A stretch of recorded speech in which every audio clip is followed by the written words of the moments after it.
I referenced it earlier in the program. We talked briefly about the China component here in the discussion about the military campaign in Iran, the joint effort of the United States and Israel, with some support from our Arab states and our Arab state friends, and less support from our NATO friends, which is a whole other topic. But I wanted to go back to this piece that Zineb Raboa wrote shortly after the campaign began over at the Free Press. The piece, she's a Middle East studies scholar at the Hudson Institute. The piece was entitled "The Iran Strike is All About China." And just a couple of excerpts here to set up our conversation with Gordon Chang. Consider the technology dimension of the compact between the Chi-Coms and the mullahs. Chinese technology companies Huawei and ZTE have built significant portions of Iran's telecom infrastructure. In 2010, for example, ZTE signed a $130 million contract to overlay a surveillance system onto Iran's state-managed telephone and internet networks. Around the same time, Huawei became the country's largest telecom equipment provider, supplying location tracking services to mobile carriers, pitching Iranian officials on content censorship tools. Don't you love it when totalitarians come together? Since that time, the cooperation has expanded to include AI-enabled facial recognition cameras from Chinese firms like Tiandi and Hikvision, deep packet inspection tools, centralized traffic management systems. Iran's National Information Network, a state-controlled domestic intranet that progressively severs citizens' access to the open internet, was modeled on the Great Firewall of China and built with Chinese technical assistance. And, of course, the oil that we discussed at the outset. China buys more than 80% of Iran's crude oil exports at steep discounts. The shipments travel on a ghost fleet of tankers that switch off their transponders and relabel their cargo as Malaysian or Indonesian to circumvent American sanctions. Since 2021, the cumulative value of these purchases has exceeded $140 billion, which makes China the main reason the Islamic Republic has not gone bankrupt. Well, that's certainly in a much more precarious position after the last 4 weeks, isn't it? In 2021, the 25-year Comprehensive Strategic Partnership committed China to invest an estimated $400 billion across Iran's energy, banking, telecom, and infrastructure sectors, formalizing a relationship that was already underway. The deeper this integration runs, the less leverage anyone else has over Tehran, and the more leverage Beijing accumulates, which may be the key phrase here, supported by the anecdotal evidence that Ms. Raboa provides in her piece. So now let's take stock of the last 4 weeks and how that cozy and becoming cozier relationship between the Chinese communists and the Islamo-fascists has changed. Gordon Chang, author of Plan Red, China's Project to Destroy America, as well as the Great U.S.-China Tech War. You can follow Gordon Chang on X, of course, at Gordon G. Chang, C-H-A-N-G. C-H-A-N-G. Gordon G. Chang is Gordon Chang's X account, and you should follow him. Gordon, thanks for joining us again. Appreciate it. Oh, thanks so much, Dan. Well, so, I mean, whatever color you want to add to the relationship that Ms. Raboa described in her piece between the Iranians and the Chinese communists, and now, I mean, this is, obviously that was at the outset of the campaign. So now 4 weeks in, and with the decapitation and general destruction inflicted upon the Iranian regime, whatever's left of it. So how does that impact that cozy relationship that I was just describing? Yeah, China's control over Iran, and Iran resembles a Chinese proxy, has certainly been eroded. And the question is, what does President Trump do with the regime elements in place? But clearly, China is at risk here, and it's a bystander. The interesting thing is that as important as Iran is to China, China is not doing anything on the surface to protect its Iranian proxy because it can't.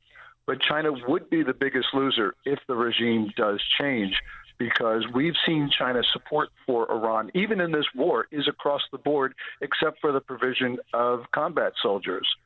So China is there. It's an enemy combatant, and I hope President Trump recognizes that, because it's hard to win this war unless we sever that relationship between Tehran and Beijing. And so does Beijing now say, well, our Iranian proxy, if you will, or I don't know which way you're suggesting is China more of a proxy for Iran, or is Iran more of a proxy for China? I mean, who's supplying the energy? Iran is more a proxy for China, because Iran could not troublemaker in the Gulf region without China's across-the-board support.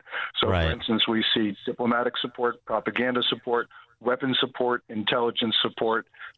This is an all-encompassing relationship, as you pointed out with your initial comments. Yeah, and just because all this infrastructure has been destroyed, then China gets to rebuild it. Well, they may have bigger issues to deal with, and I wonder now if they turn to Vlad Putin and their Russian friends, since they don't have friends in the Southern Hemisphere. I mean, in the Western Hemisphere, like they used to. With what happened in South America to Maduro, what's going on in Cuba. They have been, certainly, as you were describing, the relationship or the utility of Iran has been diminished greatly over the last 4 weeks. So where else can they go but Russia? Yes, well, the Iranians would love help from the Russians, but the problem is that Russia is fully occupied in Ukraine. It is trying to fend off these Ukrainian drone attacks, which have crippled Russia. So the Russians, again, are bystanders. They can supply information, military targeting information, which they've done, as the Chinese have done. But that's about the limit of what Moscow can provide Tehran at this moment.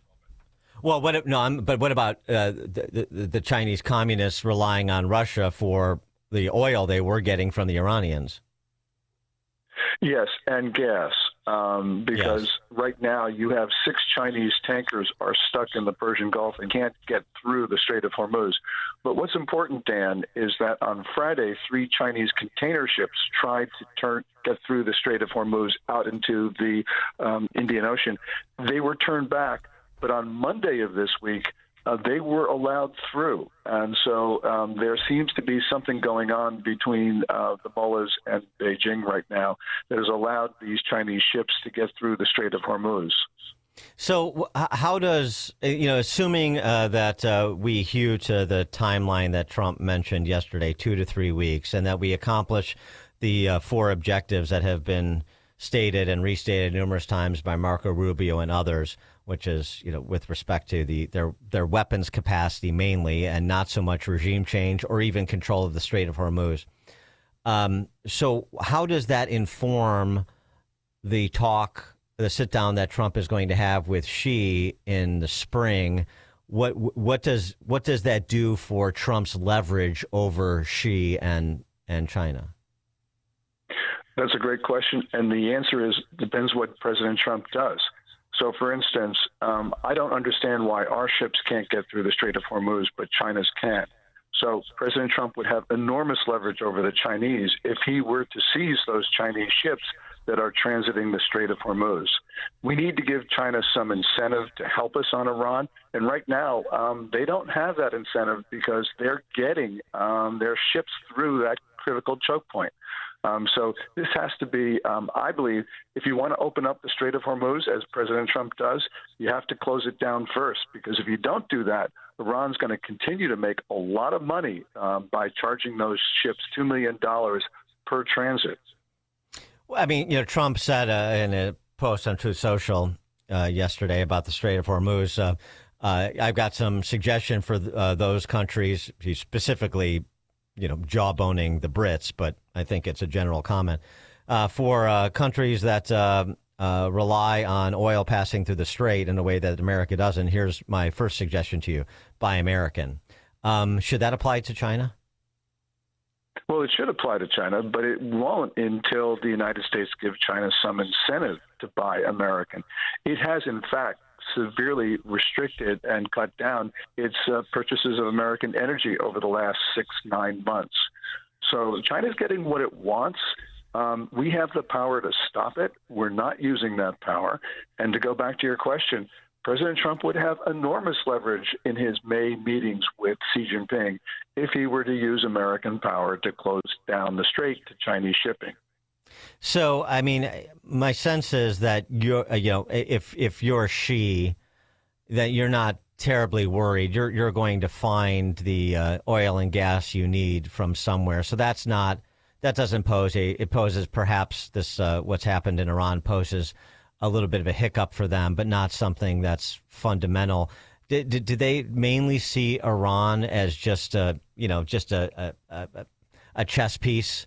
And so if that chess piece is taken off the board, I mean, we're still playing the game. It really doesn't materially change their behavior. It doesn't change their general strategy, but certainly they've had a lot of chess pieces taken off the board. So Venezuela, Cuba looks like it's going to be taken off the board, and of course Iran. But this actually does affect China in a fundamental way because China is more trade dependent than it's ever been in its history. Actually, exports are the only way the Chinese economy can grow right now because of Xi Jinping's policies. He's now put his bet entirely on exports. When you have a world which is deglobalizing because of conflicts, trade is absolutely critical. So President Trump does have that leverage, and China can be affected in ways which could shake the regime. So this is really up to President Trump, whether he wants to use American power to achieve American ends or whether he's going to let the Chinese run all over us. Well, I mean, something that he could do, as he's been doing over the last year plus, is, essentially erect trade barriers to Chinese goods. Now, that's going to hurt American consumers, too. But, it could be short-term pain for long-term gain, which is sort of how he has used tariffs to this point. Yes, and that's certainly true. And the United States needs to move our supply chains out of China, which Xi Jinping actually is helping us because he has been pressuring foreign companies, and they have started to reconsider their positions in China. So new investments, by and large, are bypassing China, and some people are actually removing some operations from China. But also, there's not only this push out of China by Xi, but as you point out, President Trump pulling companies with his tariffs and other measures, which are absolutely necessary because China has been engaging in predatory and criminal trade practices that have affected Americans and American communities. We have a fentanyl problem because people don't have hope. People don't have hope because they don't have a job, and they don't have a job largely because of China's trade policies. The campaign in Iran, how does that factor into the calculus of Xi with respect to Taiwan? Does this, really set back any sort of interest he has in the short term, at least under this president, in eyeing a Taiwan takeover? I think so. I think that Xi Jinping looks at Trump as unpredictable, and so therefore he does not want to try us on Taiwan or the Philippines or anything else. People have been saying that, and especially critics of Trump, saying that, the U.S. is bogged down in Iran. Xi Jinping can move on Taiwan. The problem for Xi Jinping is that he's decimated his own military with his relentless and intensifying purges. There's very little left at the top of the Chinese military to coordinate a campaign against Taiwan. But one thing, Dan, that we see, which is extremely worrying, is especially belligerent activity in the South China Sea against the Philippines at places like Scarborough Shoal. And one of those incidents clearly could end up in conflict. This is China not starting a war so much as China blundering into a war, because what they're doing is the type of incidents that can trigger conflict. Let me ask you a question about birthright citizenship, since Trump's executive order is being taken up by the court. Some of the investigative reports on birthright citizenship and effectively the abuses include a conversation about Chinese communists and, the favored persons of the regime in Beijing. Crazy stories about, billionaires surrogating 50, 70, 100 kids in the United States for the purpose of getting U.S. citizenship. That's just one example of the abuse, but how much does that issue, maybe combined with access to U.S. universities for Chinese Communist Party officials, how much do those issues, how much will they be on the table in May when Trump and Xi meet? How important are they to the Chinese Communist Party? Well, they're very important to the Chinese Communist Party, these surrogate machines that China has put in place. But what we're talking about here is, the 14th Amendment, and the question is what the Supreme Court will do about it. But clearly they're taking advantage of every point of contact with the United States. And these No Kings protests have been fueled by Chinese money and logistical support. So these are things that President Trump should be talking about because they are absolutely critical. China is fomenting violence on American streets, and we're not taking effective measures to stop them. That Neville Singman, who's abdicated the United States for China, a billionaire who funds a lot of these professional agitator groups. He's clearly, an ally of the party there. It's not like he's operating independently. They know him, he knows them, and he's serving their interests. That's what you're saying. Yes. Neville Roy Singman has been coordinating his activities with the Communist Party's United Front Work Department. That's the part of the party that subverts foreign governments. And Singman has been financing all sorts of protests, along with his wife, Jody Evans of Code Pink. Right. The last question before we let you go. Tucker Carlson said something last week about, it's essentially sort of conceding that America will no longer be in the near term the world's hegemon, and that we have to make room for peaceful coexistence with, and power sharing, really is what he said, with the Chinese communists. What do you say to that? Well, Tucker Carlson is absolutely wrong about that. China is fragile right now. It's particularly fragile. Tucker Carlson's line on China has changed 180%, along with his other views, and that is really cause of concern. So Tucker Carlson really needs to talk about the fragility of the Chinese regime, because right now it is particularly vulnerable. Yeah, and maybe a recommit to American exceptionalism. Gordon Chang is author of Plan Red, China's Project to Destroy America, as well as the book The Great U.S.-China Tech War. Again, follow him on X for more of his insights and scholarship at Gordon G. Chang. That's Gordon G. Chang on X. Gordon Chang, thank you as always. Appreciate it. Thank you so much, Dan. And Gordon Chang joined us on Chicago's Morning Answer. It's news, opinion, insight. This is Chicago's Morning Answer on AM 560. The Answer. What happens when a school is truly built around teenage girls? Their growth, their confidence, their